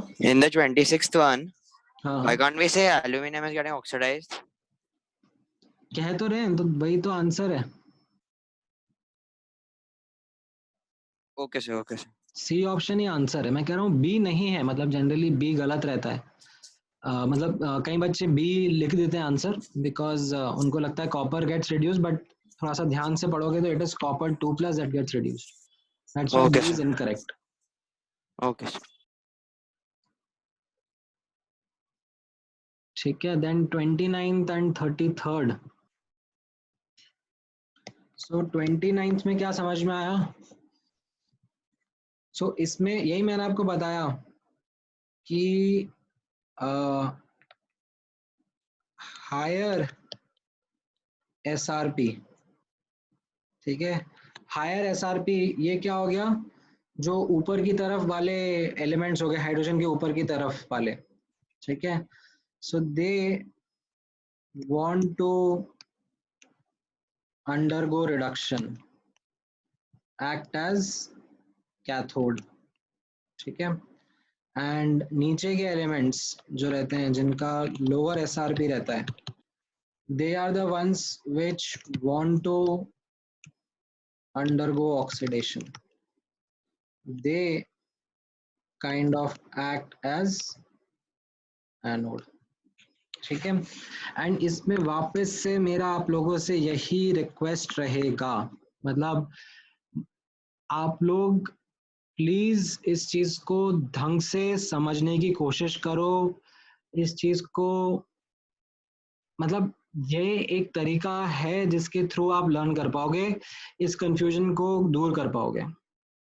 एक दूसरे को एक्सप्लेन करो, specially the construction of galvanic cell and उसी के साथ में ये इलेक्ट्रोकेमिकल सीरीज, ठीक है. तो आपको समझ में आने लग जाएगा, ये डाउट्स और कंफ्यूजन्स क्लियर हो जाएंगे, ठीक है. टिपिकली मतलब what I advise students after today's doubt discussion, मतलब ये वाला सेक्शन आप इलेक्ट्रोकेमिस्ट्री का कर लेते हो तो उसके बाद में तभी इफेक्टिवनेस आती है जब आप ये एक्सरसाइज करते हो, एक दूसरे को समझाते हो एंड यही क्वेश्चंस में से कुछ क्वेश्चंस घुमा फिरा के आपस में एक दूसरे से पूछते हो, then only you will get that confidence, ठीक है. अदरवाइज दिक्कत होगी.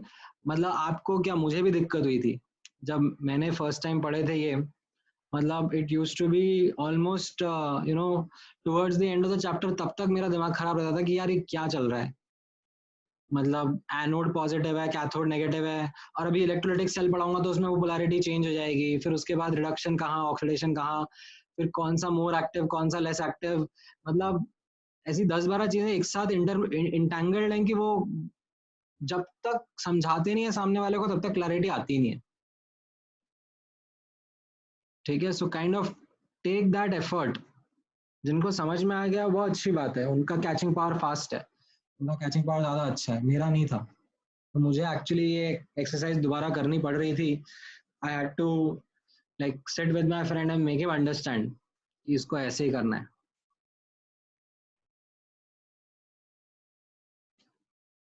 33rd question. 33rd में क्या हो गया, 33rd तो आसान है. 33rd में बस आपको रिएक्शन दिया हुआ है, ई नॉट दिया हुआ है. सो ई नॉट क्या हो जाएगा, RT by NF ln के, इनफैक्ट 0.059, और यहाँ पर n का वैल्यू 2 रहेगा इंटू लॉग के. तब आप सॉल्व करो, ठीक है. इनफैक्ट ओके, ये जो है ये ई नॉट सेल है, ठीक है. ये E not cell will be equal to E not SRP cathode minus E not SRP anode. अब यहाँ पर कैथोड और एनोड कौन सा है आप देखोगे, जहाँ पे रिडक्शन हो रहा है, ठीक है. तो ये आपका SHE हो गया, ठीक है. एंड ये आपका SN वाला हो गया, SN से SN2+ वाला, तो ये 0 रहेगा और ये माइनस 0.14, तो ये 0.14 वोल्ट है, ठीक है. ये समझ में आया.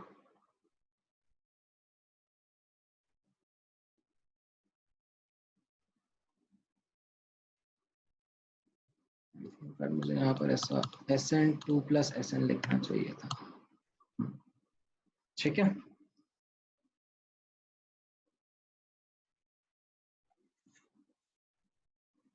ये समझ में आया.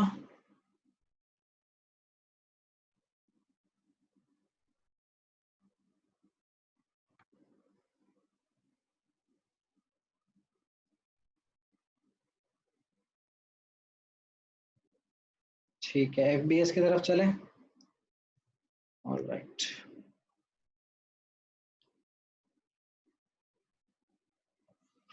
ठीक है, FBS में 1, 2, 3 and 7, 1, 2 पूरे बड़े बड़े हैं यार, उसमें कोई सब पार्ट है तो पूछो ना, इससे 1 और 2 तो बहुत, इसे हर एक तो करने में बहुत टाइम लग जाएगा।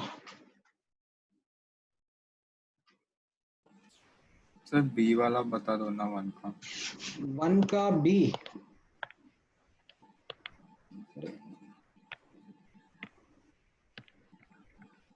1 का B पूछ रहा ना? हाँ सर। हाँ तो अब नोटिस करो ना, इसमें देखो ये PB सॉलिड, देन उसका इनसॉल्युबल सॉल्ट, ठीक है, एंड उसके फिर अनायन का सॉल्यूशन। तो ये क्या हो गया, ये आपके लिए मेटल इनसॉल्युबल सॉल्ट इलेक्ट्रोड हो गया, ठीक है। फिर यहाँ पर क्या है, जिंक 2+ एंड Zn सॉलिड, तो ये क्या हो गया आपके लिए, simple metal and metal soluble salt या metal ion you can say electrode हो गया। तो अब आप देखो, एनोड लेफ्ट हैंड साइड वाला एनोड होता है तो उसका रिएक्शन क्या हो जाएगा, PB solid plus SO4 2- aqueous, oxidation होकर ये PbSO4 बन गया, ठीक है। ये 0 से +2 चला गया, एंड कैथोड पर क्या हो जाएगा, कैथोड पर रिडक्शन हो जाएगा, Zn2+ +2 electron is going to give you Zn solid. इनको ऐड कर दो तो ओवरऑल रिएक्शन आ जाएगा। इसमें क्या था? Sir, I got a little confused because somewhere it made us write that the reaction goes from right to left, and then PbSO4 was written next to PB. So then I didn't exactly understand, but now I get it. Like the same phase are clubbed together. हाँ हाँ, वो same phase को club करा जाता है, वो मतलब actually यहाँ पर मतलब कई बार इनफैक्ट कॉमा भी यूज कर लेते हैं, वो सेम फेज को क्लब करता है ना, इसकी वजह से। सर डी पार्ट का एनोड। डी पार्ट का एनोड, हाँ वो क्विनॉन करके कंपाउंड है बस। 1 के डी पार्ट में क्विनॉन एक कंपाउंड है, तो ये एक्चुअली क्या हो गया, रिडॉक्स इलेक्ट्रोड हो गया, ठीक है। प्लैटिनम सॉलिड, फिर ये सब एक्वस सॉल्यूशन में है, QH2 QH+, ये सब एक्वस सॉल्यूशन के अंदर है। तो ये आपका काइंड ऑफ रिडॉक्स इलेक्ट्रोड है। तो इसमें बस क्या हो रहा है, ये जो QH2 है, ठीक है, QH2 में हाइड्रोजन +1 रहेगा, तो ये Q क्या रहेगा, -2, ठीक है। तो ये Q किस में जा रहा है, ये जा रहा है Q +2H+ +2 इलेक्ट्रॉन में जा रहा है, ठीक है। यहाँ पर ये Q 0 है, ऑक्सीडेशन हो रहा है, ठीक है। यार बहुत मेहनत करवाओगे तुम, लाइक 1 और 2 के आंसर नहीं दिए हैं तो तुम आपस में थोड़ा बातचीत करो ना यार, लाइक आपस में एक दूसरे से वैलिडेट करवाओ। It will help you guys develop better sense of questions. Actually ये चीज लॉकडाउन का एक बहुत बड़ा डाउनसाइड हो गया यार, अकेले घर पे बैठ के पढ़ने में। कैसा एक्सपीरियंस है आप लोगों का अकेले घर पे बैठने में, मतलब बहुत गिव अप नहीं होता होगा? आसपास में मतलब डिस्कशन होता रहता है तो ठीक चल रहा है। करते हो आपस में आप लोग डिस्कशंस? Yes sir. कभी कभी। हाँ मतलब जरूरी है यार। One of the good things about studying together in a classroom is actually getting that feeling of doing things together. And this is from both the perspectives. अगर चीजें नहीं भी होती थी तो भी मतलब खुशी होती थी यार, तुझसे भी नहीं हो रही है, मुझसे भी नहीं हो रही है, हाँ हाँ ठीक है यार, डिफिकल्टी होगा। Yes sir. और अगर हो जाती है डिस्कशन करके तो वो अच्छी बात है. That way this is kind of it becomes, and specially मतलब ये चीज थोड़े टाइम तक तो फिर भी ठीक है, लंबे टाइम तक में तो इट इज काइंड ऑफ मतलब struggle. And so on top of that, they're pushing the portion really, really fast. हाँ मतलब वो तो मैंने आज इनफैक्ट उधर भी आगे बात करी थी जिन्होंने टाइम टेबल बनाया था टेस्ट का. मतलब मेरे को उनको समझाना पड़ा भैया कि आप पहली बात तो सब्जेक्ट एक्सपर्ट नहीं हो, तो आपको पता नहीं है, एंड आपकी ये कैसी एक्सपेक्टेशन है कि कहीं भी से भी कुछ भी टेस्ट लगा के डालना शुरू कर दिया. Like they were giving me an argument कि बच्चे अब ट्रैवल नहीं कर रहे हैं तो टाइम बच रहा है तो वो पढ़ सकते हैं और घर पे. So I was like, what kind of logic is that? मतलब with this kind of logic, you are going to tomorrow come and say, 9 women together can give a baby in 1 month. ये कहाँ का logic होता है? Oh, damn. So this was something so stupid. I had to argue and make them understand that एक proper तरीका होता है that you have to give the students time to actually practice questions and think a lot. Until unless you spend that time in those questions trying to get the answer by yourself, वो problem solving ability develop नहीं होती है. अभी मैं आपको बैठ के सब क्वेश्चन के सोल्यूशन भेज दूं एंड ये डिस्कशन नहीं करूं तो that learning which you will get this half of what you are going to get. मतलब ये तो इनफैक्ट मैंने आप लोगों को स्टार्टिंग में भी बोला था कि ऐसा नहीं है ना कि बुकलेट के सोल्यूशन, एचसी वर्मा के सोल्यूशन सब मार्केट में है. आपको जिस बुक का सोल्यूशन चाहिए सब मिल जाएगा. आप इस चीज के लिए टीचर्स के साथ में नहीं बैठते कि सोल्यूशन क्या है. आप इस चीज के लिए बैठते हो कि आपको सीखना होता है कि कैसे सोल्यूशन की तरफ वर्क करना है, how we approach that, and that takes its own sweet time.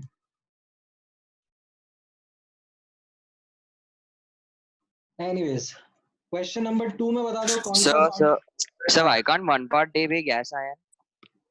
कौन से वाले में? Day which you just did before. यार वो सब एक साथ मेंशन है ना, तो ये सब सेम फेज में होंगे.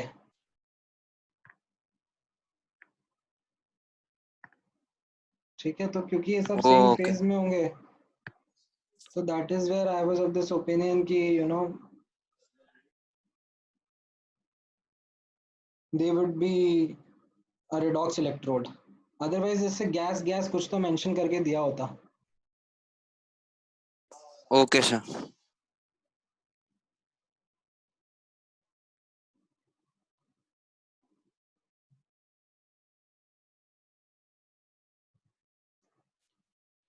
All right, second question.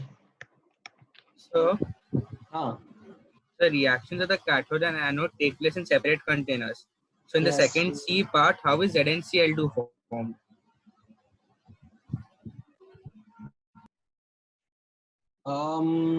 होगा वैसा कुछ अनायन.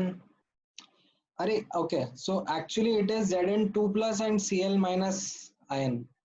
मतलब it's a soluble salt ना. So C part में this is as good as writing this 2Ag solid. और ये क्या है?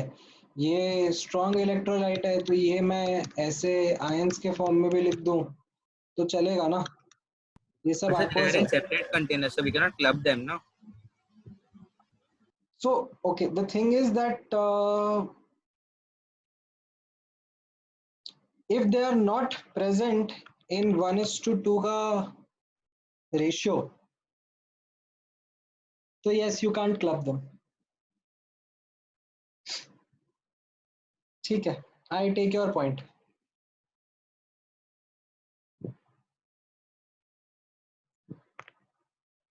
Unless they are in the same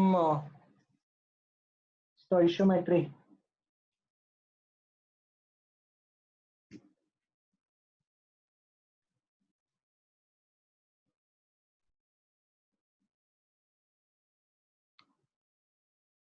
और सेकंड पार्ट में बताओ ना, और स्पेसिफिकली कौन सा क्वेश्चन था?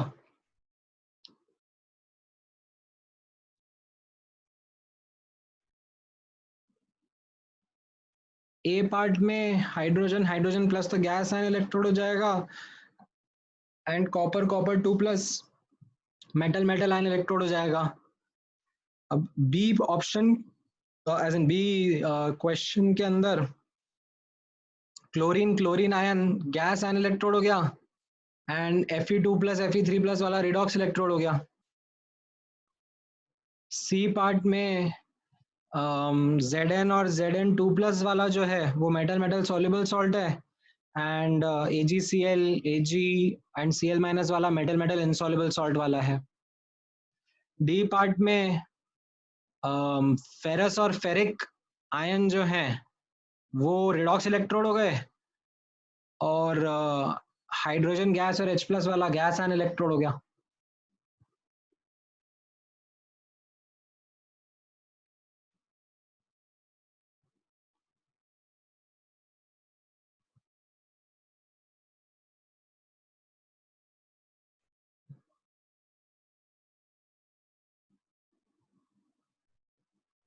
ठीक है, देन थर्ड क्वेश्चन पे आ जाए. Sir B part.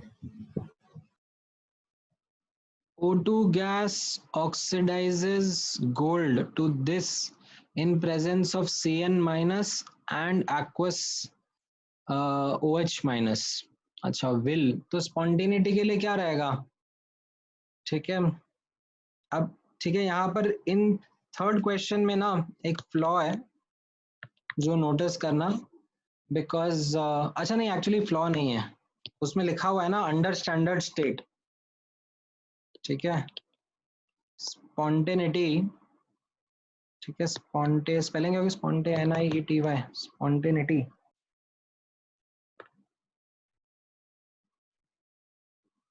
पता नहीं. तो spontaneity is based on E, ठीक है, नॉट E नॉट. जैसे मैंने आपको डेल्टा G और डेल्टा G नॉट का डिस्टिंक्शन कराया था ना. However, spontaneity under standard state can be, or not can be, in fact is based on E not. ठीक है, क्योंकि स्टैंडर्ड स्टेट में E नॉट के बराबर होता है. तो ठीक है, इसमें क्वेश्चन में स्टैंडर्ड कंडीशन दिया हुआ है. ठीक है, तो अब आप इसका E नॉट निकाल के देख लो. E नॉट क्या हो जाएगा? E not SRP cathode minus E not SRP anode.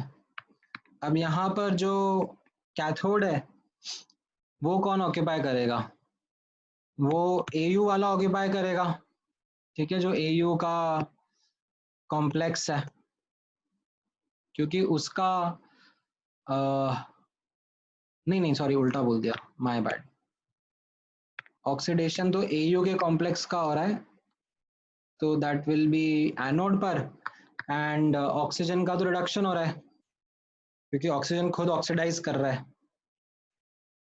तो अभी आपको डेटा दिया हुआ है, तो आप इसको पुट कर दो. ये डेटा है 0.4 माइनस 0.6. ठीक है, जस्ट चेक कि दोनों का रिडक्शन पोटेंशियल ही दिया हुआ है ना, राइट. तो एज यू कैन सी दोनों का रिडक्शन पोटेंशियल ही दिया हुआ है.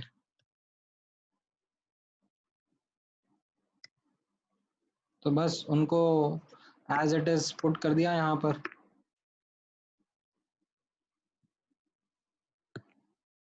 तो ये पॉजिटिव आ गया, तो मतलब ये स्पॉन्टेनियस काउंट कर लेंगे हम इसको. ठीक है, क्लियर है?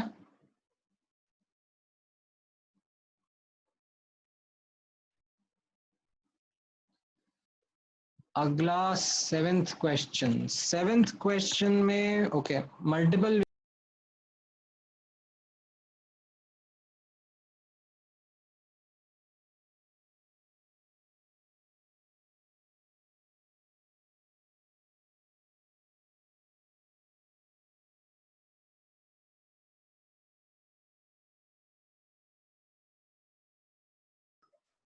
ओके अभी आवाज आ रही है? आई थिंक बीच में नेट कनेक्शन काइंड ऑफ शायद रुक गया था।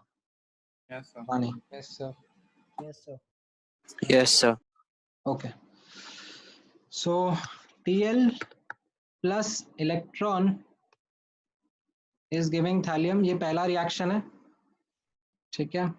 इसका N1 है एंड E01 भी आपको दिया हुआ है। दूसरा रिएक्शन है Tl3 plus 2 electron is giving Tl plus, right. इस केस में N2 है और इसका E02 भी आपको दिया हुआ है, ठीक है। एंड अब एक तीसरा रिएक्शन है which is 3 times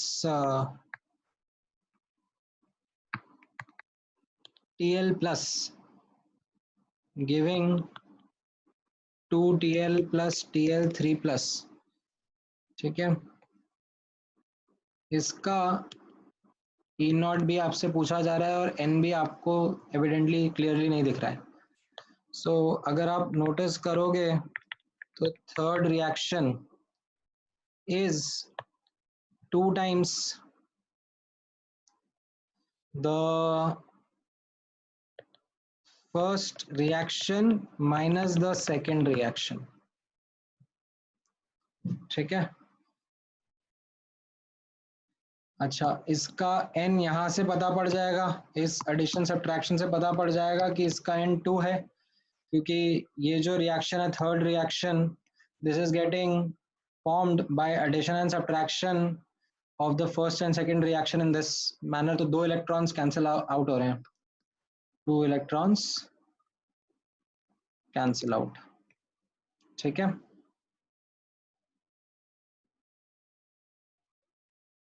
तो अब बस अब यहाँ पे आप डाल दो कि माइनस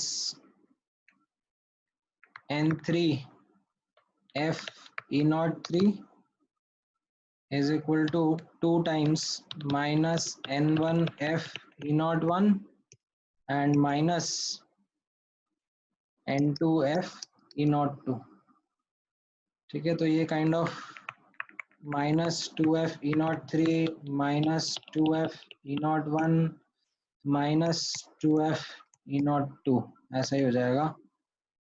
तो ये E03 comes out to be E01 minus E02,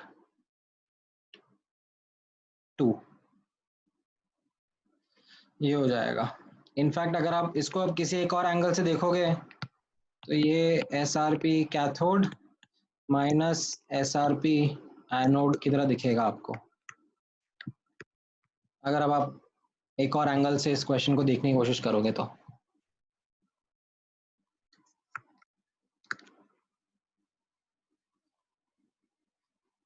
ठीक है,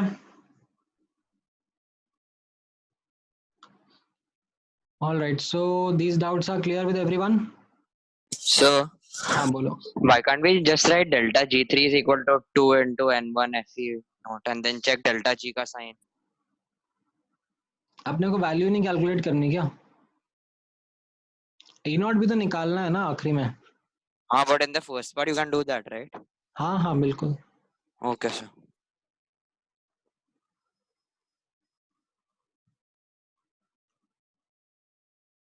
All right. So I think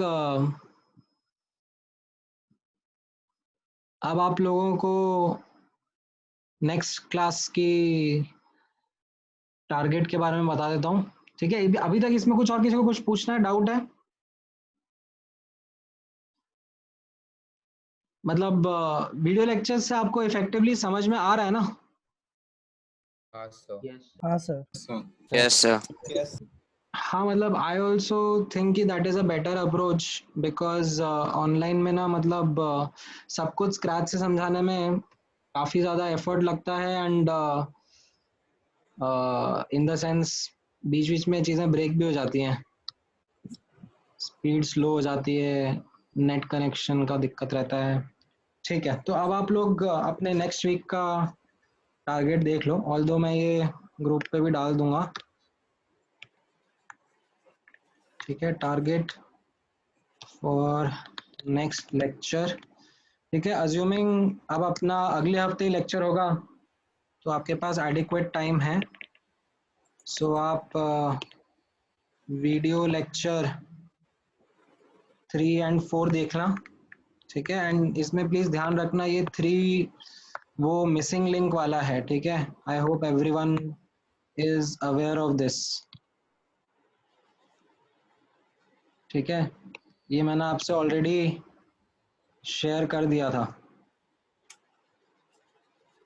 and booklet में what I would recommend to do is FBO। ठीक है, FBO में अब आप लोग 34 से 60 कर सकते हो। ठीक है, FBS में 1 to 27 कर सकते हो। ठीक है, इनफैक्ट 1 to 27 के आगे भी जा सकते हो, 1 to 34 ही चले जाओ। ठीक है, 1 to 27 एंड 28 से 34। ठीक है, नाउ इसमें थोड़ी सी बैंड बजेगी। हाँ, these are quite difficult. And one more thing that I would want you to work on is जो भी सॉल्व्ड एग्जांपल्स है ना बुक में वो अच्छे हैं काफी। सॉल्व्ड प्रॉब्लम्स का एक सेक्शन है before FBS, sorry before FBO itself. तो इसमें आप लोग 1 से लेकर आई थिंक नॉट 1 से लेकर 8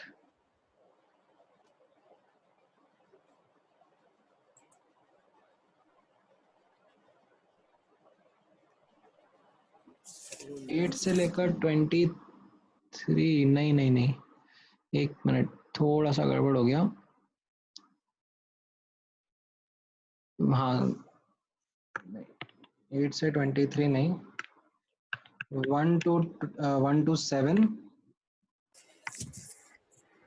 एंड 24 to 33। ये आप करना। ये समझ में आया सॉल्व प्रॉब्लम्स कौन से वाले हैं? FBO के पहले हैं, अच्छे हैं, these are also quite good. They are different variety as compared to the FBO and FBS questions. They are more difficult than FBO and FBS. ठीक है, not as difficult as these 28 to 34, but still a little difficult. So I think because पूरे एक हफ्ते का gap है तो उसमें you should be able to work on this। मतलब मेजर कंटेंट जो है वो 3rd लेक्चर का इसी में है। ठीक है, जो मेजर होमवर्क का कंटेंट है 4th लेक्चर में मतलब काफी सारा है, तो डाउट डिस्कशन है और कंसंट्रेशन सेल्स हैं जिन पे से 10-20% ही क्वेश्चंस है आउट ऑफ द होमवर्क। ठीक है, so I think this is good for you for a week. थोड़ा हेक्टिक है ये, आई वुड नॉट से कि ये इजी है, इसमें आपको थोड़ा सा एफर्ट डालना पड़ेगा। ये कर लोगे तो अगला वीक में थोड़ा सा रिलैक्स बना दूंगा, अगला वीक का थोड़ा सा वर्कलोड कम रहेगा। Okay, you scroll up a little bit. ठीक है, Okay, sir. Okay, sir. is everyone comfortable with this? So what did you write in the bracket next to video lecture 4? Next to what? Video lecture 4. Missing link. Miss नहीं, वो 3rd के लिए लिखा है मैंने, 3rd के लिए, कि 3rd वाला जो था वो मिसिंग लिंक वाला था जो मैंने भेजा था आपको ना, तो डेफिनेटली उसका ध्यान रखना।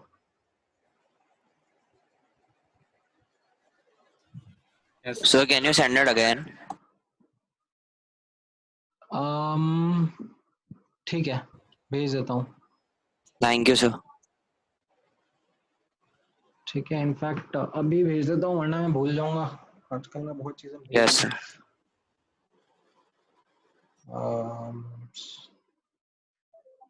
ठीक है, लेक्चर के लिंक्स को तुम लोग व्हाट्सएप पे स्टार मार्क क्यों नहीं करके रखते हो यार? एक बार स्टार So मार्क I करके रख sent low. it, sir. I started. I sent it. ठीक है, मैंने भेज दिया। Thank you, sir. चलो, ऑल राइट। सो आज का लेक्चर यहीं पे क्लोज करते हैं। You guys can disconnect. I will resume this session with the other batch in some time. Bye, sir. Thank you, sir. Okay, Bye, sir. thank Thank you you, sir. guys.